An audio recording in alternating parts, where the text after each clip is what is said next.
Welcome. You are tuned in to Community Chat. My name is Kevin Tocci. This particular program, this is a vehicle to provide information to you, the viewer, about some of the things that are going on in and around the great community of Abington, whether it's local issues, upcoming elections, things you need to know, new businesses and interesting people. Today joining us is a special guest. His name is Mr. Gary Leonard, and he is the owner of Natural Agricultural Products LLC. We're going to learn a little bit about he and his business. Gary, welcome to the program. Good to see you, Kevin. Always a pleasure. Always a pleasure. For folks who don't know who you are, tell us a little bit about yourself. Well, I hail from the neighboring city of Brockton. I've been there all my life for 67 years, come 2 weeks from now. My father was a former city councilor and state representative, and in 1972 he actually ran for senator, and Abington was part of his district. So I did a lot of campaigning here in Abington with Michael Sullivan, who was a prominent person from the area. Mike and I grew up together, and I've been in and out of Abington for many years, but really never got involved with the community like I did in Brockton. In Brockton, I've been very involved all my life for at least 49 years, and I sit on many boards. I'm on Signature Healthcare's development board and advisory board. I've been on the Save Our Sports program, where Brockton is the only city in the Commonwealth of Massachusetts that the kids do not have to pay to play sports. I was their president for 13 years. I actually had to retire when I became Main Street's manager for the city of Brockton under the Carpenter administration. I've been in economic development all my life. I've been an industrial commercial realtor for 48 years, following in my father's footsteps. My family hailed from Oak Street. That was where the family farm was, and I guess I'm getting back into farming at my age of 67. We know that land now is the Westgate Mall. That's where I really got interested in development, as I saw that mall being developed. Since then, I've been pretty much doing a lot of legwork, trying to learn about this industry. Everybody has a purpose to be in this industry, and my purpose is a little bit different. As I mentioned, I've done economic development all my life, and I like to see something developed in front of my eyes that's going to be something I can pretty much be proud of. And I'm bringing it all here to Abington. I've talked to my family, I've talked to my staff. We're all looking for property here in Abington to move to Abington. I like to live in the community where my businesses are, and hopefully Abington will accept me, and I just love working with the people so far here in this town. I just love it. Talk to us about the cannabis industry and what it is that attracted you to it. Well, I was approached by one of my former employees. I ran an oil company for 27 years, the Campbell Keith Oil Company in Brockton, and I had a person that did a lot of people had gas conversions. The hot water was driven by gas, and the boiler would be by oil. And what would happen was we didn't touch gas, so I would call this gentleman, and he would do my gas fittings for me. And he retired, and his son approached me and told me about this industry and asked me if I would be interested. And I says, well, I'm always interested in something new, but I'm really not interested in cannabis because I did not vote for it when it was on the referendum as a question. But we traveled, and I went to Oregon, I went to Las Vegas, and I went to Boulder, Colorado, where I met the mayor, Sue Jones, there, who kind of took me under her wing and brought me into all these different facilities and actually told me how they developed their downtown. And after a week or so of being there, she gave us a model that I brought back to Brockton. Then Mayor Bill Carpenter, who tried to develop that model by having everything concentrated downtown and nothing on the first full level, always on the second floor or below grade. That's so other businesses could occupy the street level vacancies. And he was going forward. And of course, due to the tragic death of Bill Carpenter, administrations do change. And when administrations do change, so does the divisions of these administrations. And the vision just wasn't where Bill was. So therefore, I could still be in Brockton, running in place. I took a building that was in deplorable condition.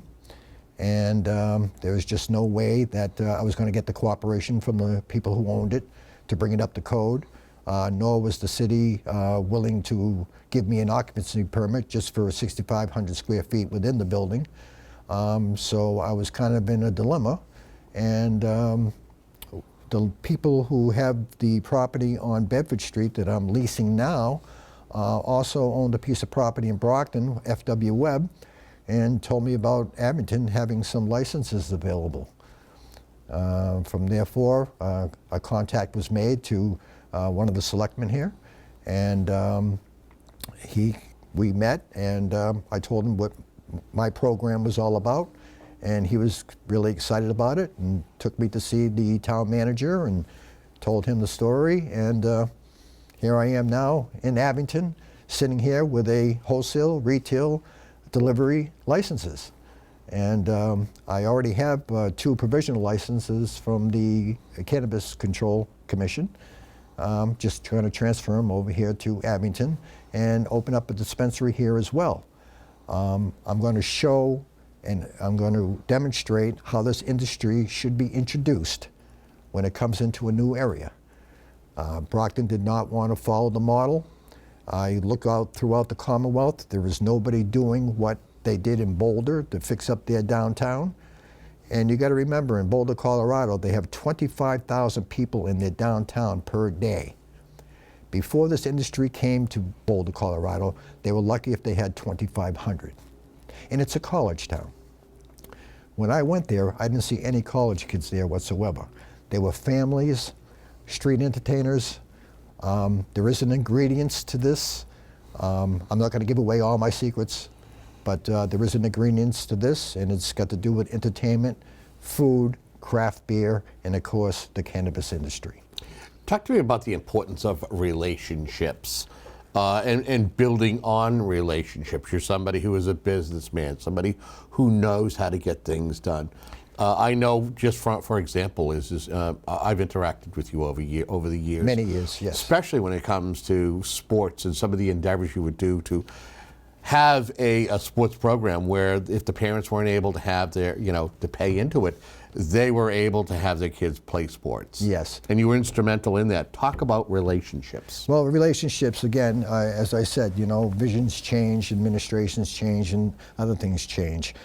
My work in Brockton was, with the adolescents, was a lot of these families, due to the diversity in Brockton and the income status, a lot of these families weren't, if they had 2 or 3 kids, weren't able to pay $200 or $300 per child in order for them to play a sport, which most likely these kids could be up for scholarships.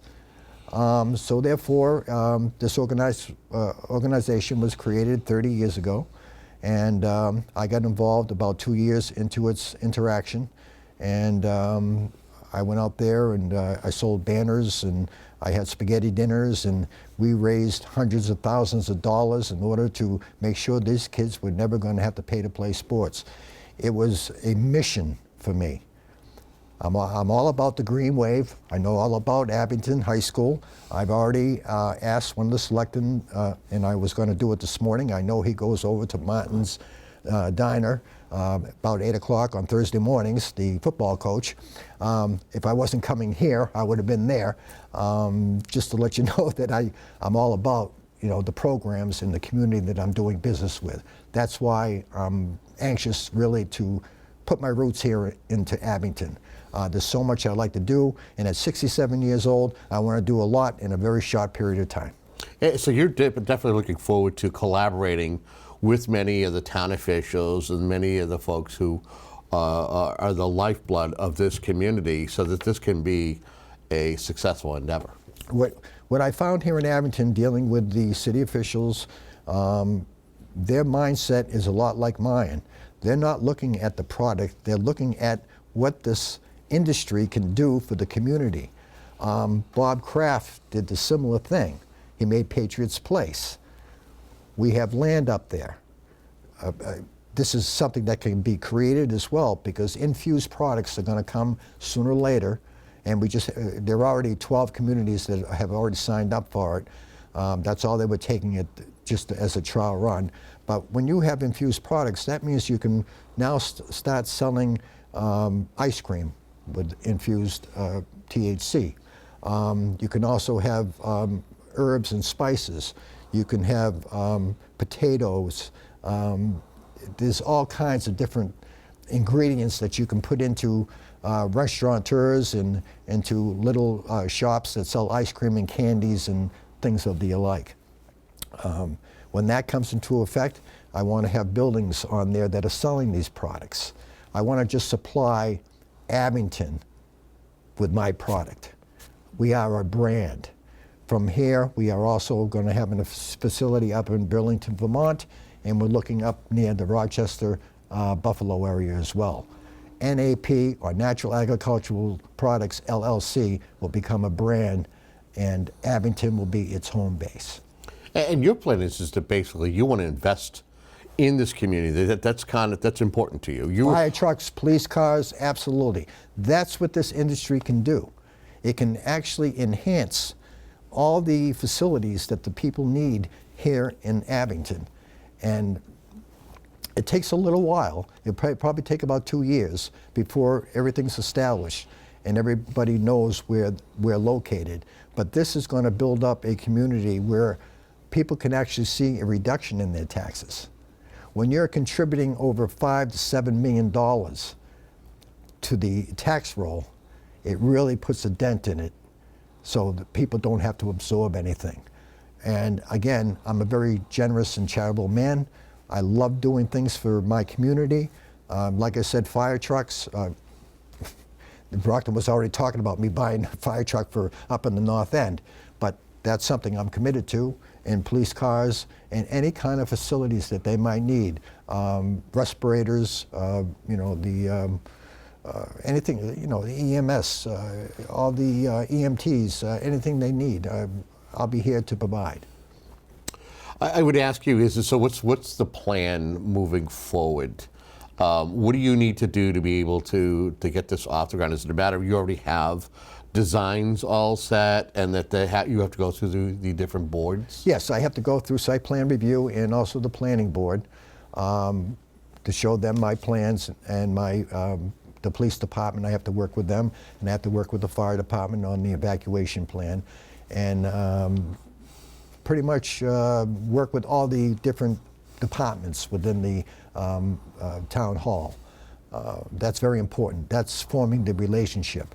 If there's something that they see that I should know, I want to hear about it.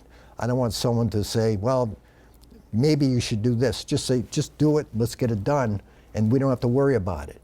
That's the attitude I'm looking for. Cut and dry. No dancing. That's what happens in a lot of these communities, like what happened in Fall River with that mayor. It's very easy to take advantage of people that are getting in this industry because it takes a big chunk of money to get going. I've been lucky enough that I've been successful in my life and I've been able to do this, but this will be my last hurrah, and I want to make sure it's the best. So that's why I'm here, Kevin. I'm here to make a point. I'm here to,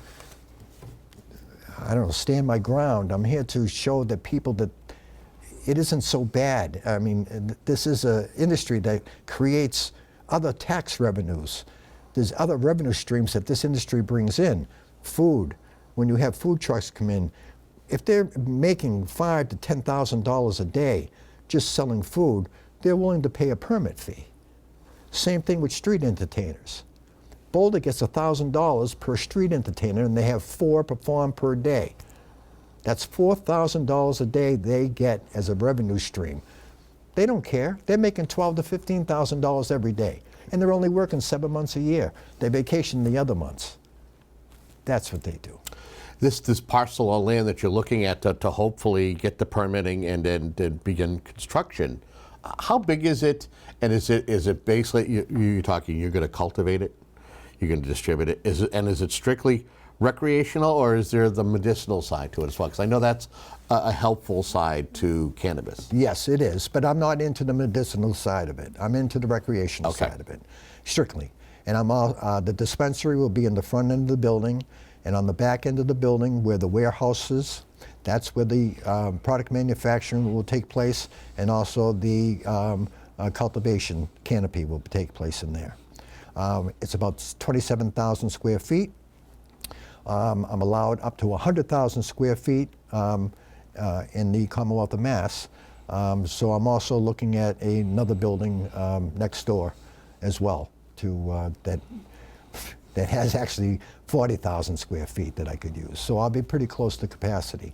I can also put outside, I can put greenhouses outside to bring myself up to 100,000 square feet.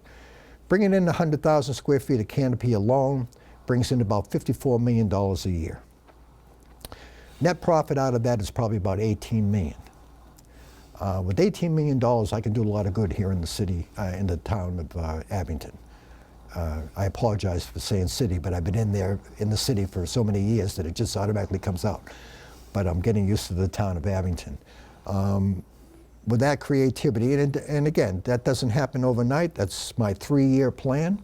I'm not going to do 100,000 square feet of canopy right away. It's going to take 3 years for me to build it up to that point. I'm sorry about my phone, but I have a lot of doctor's appointments. It's okay, no problem.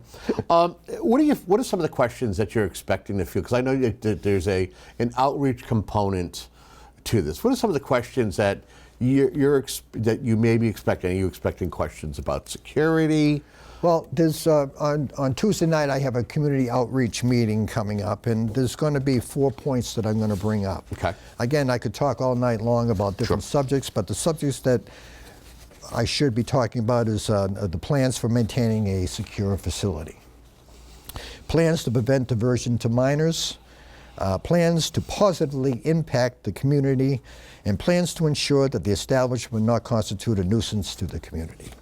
Those are the 4 big points that people need to know here in the town of Abington. Again, we talked about relationships. My relationships just aren't with the city officials. My relationship has to be with the community and its constituents as well.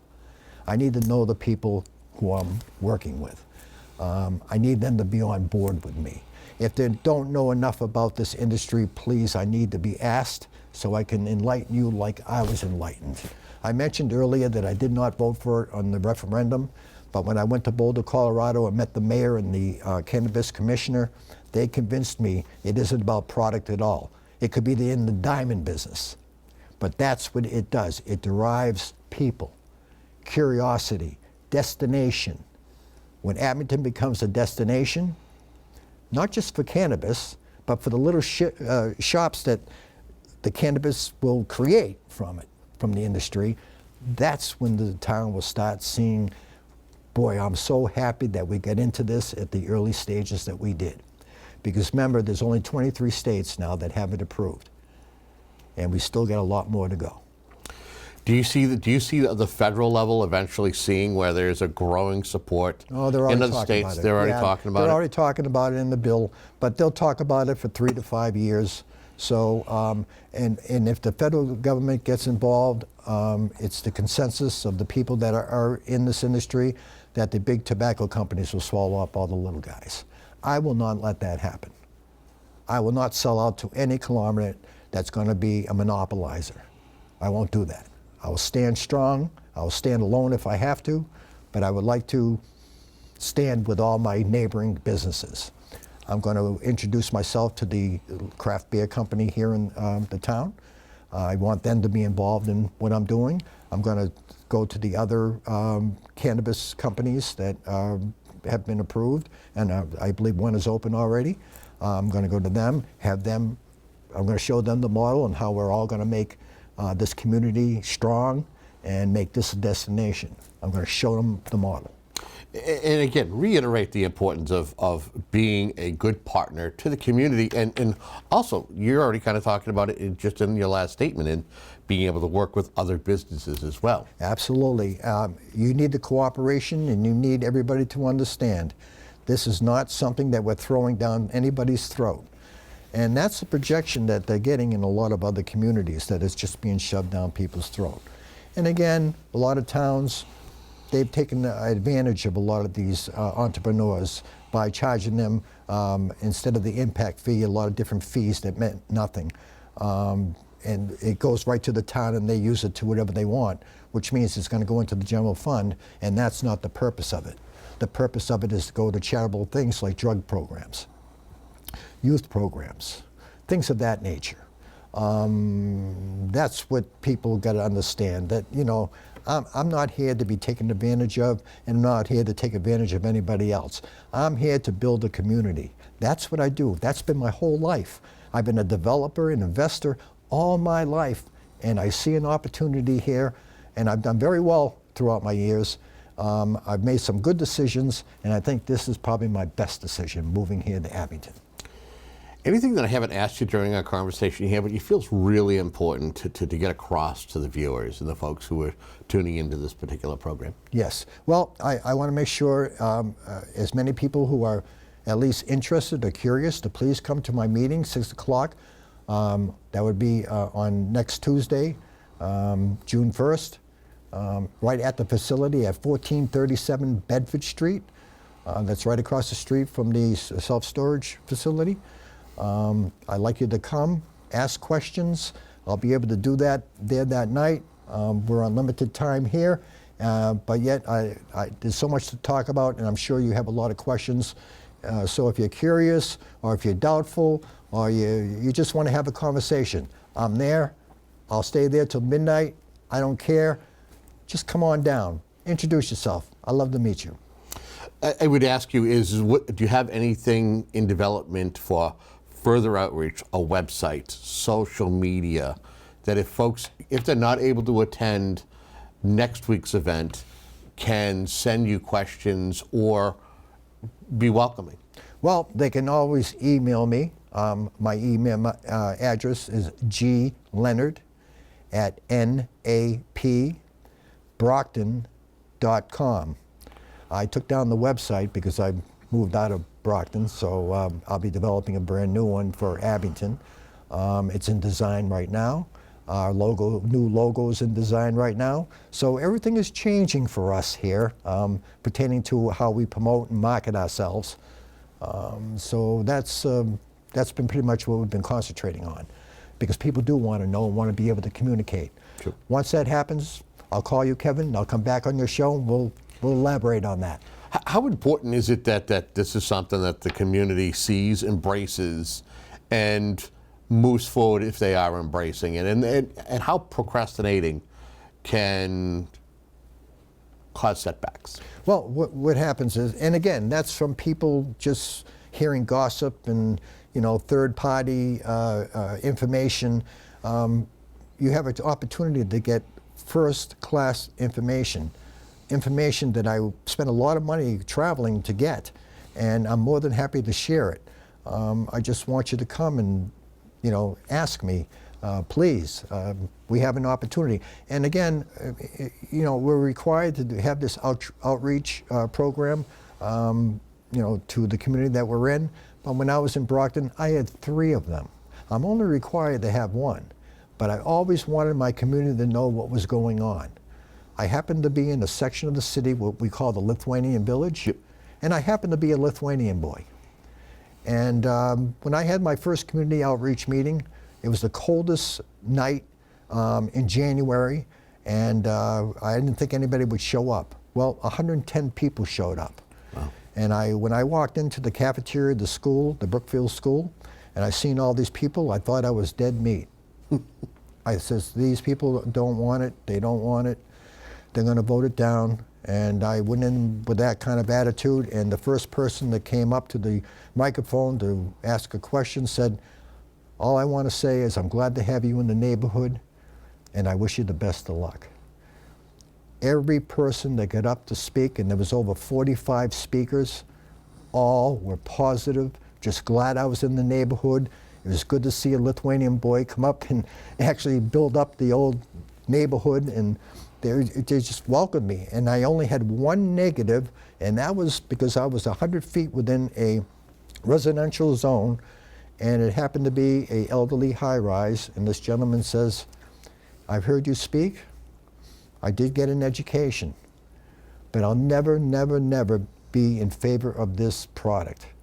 He says, "I'm wishing you all the luck in the world, and I'm glad you're the guy doing it, but I'll never be on board with marijuana." I says, "That's fine. That's fine." I says, "Everybody would have an opinion." And I had the same outlook when I first started with this. My mind was changed when I was educated in it. I just heard, like I said, third-party gossip and what. I was brought up believing that this was a gateway to other drugs and everything, and then I find out that it's used as a medical miracle. They're putting it actually into chemotherapy.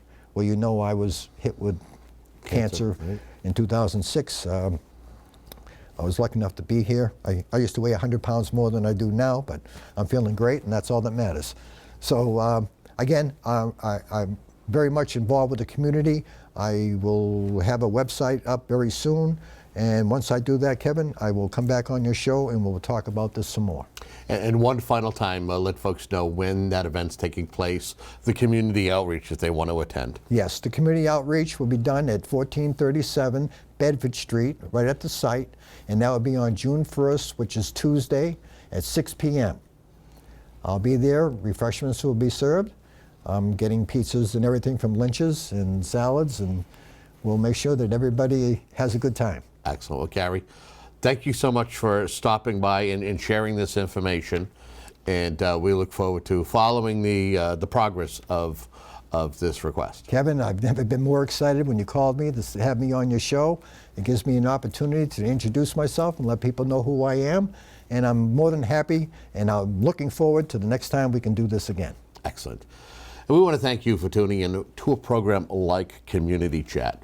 If you have any ideas or any conversations you would like to see on this very program, you can send us an email at info@abingtoncam.tv. It's that simple. Until next time, thank you and have a great day.